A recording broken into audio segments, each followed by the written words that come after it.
ሁላችሁም እንደምታውቁት ለኢትዮጵያ ብልጽግናን ስንመኝ ምኞት ብቻ ሳይሆን ትጋት ብቻ ሳይሆን ከልብ መስጠትንም ጭምር ያነገበ ነው። እንዲሁ መመኘት ሳይሆን ሁለንተናችንን ሰጥተን ተክተን ሀገራችንን፣ ህዝባችንን የኑሮ ደረጃ ከፍ ለማድረግ ከፍተኛ ርብርብና ጥረት እያደረግን እንገኛለን። በምንሰራቸው ስራዎች ሁሉ በዝቅተኛ የኑሮ ደረጃ ያሉ ሰዎች፣ አካል ጉዳተኞችን ታሳቢ ያደረገ ነው። ለምሳሌ መንገድ ስንሰራ መንገድ መኪና ላላቸው ለትራንስፖርት ክፍያ መክፈል ለሚችሉ ጠቃሚ ነው። መክፈል ለማይችሉና በእግራቸው ለሚሄዱ በዚያው ልክ በስፋት ወክወይ እየገነባን እንገኛለን።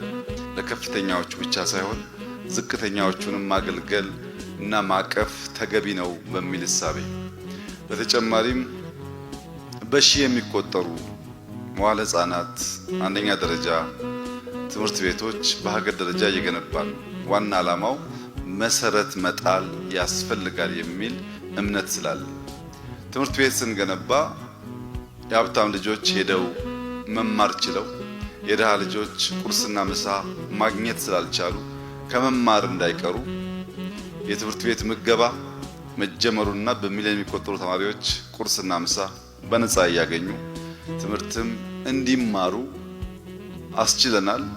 ይህ ጉዳይ መጠናከር ያለበት ቢሆንም እጅ አጠር የሆኑ ቤተሰቦች ልጆቻቸውን ትምህርት ቤት ለመላክ እንዳይቸገሩ በእጅጉ ያግዛል። በከተማችን ውብ ህንፃዎች ማየት፣ በሪል ስቴት የሚገነቡ በጣም ዘመናዊ ቪላዎች ማየት እየተለመደ መጥቷል።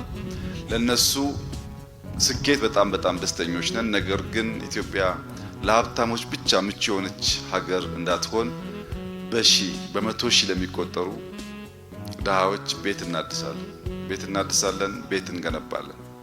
ምናልባት አዋሪ አካባቢ ከሄዳችሁ በጣም የሚያስደንቅ መንደር እየገነባን እንገኛለን።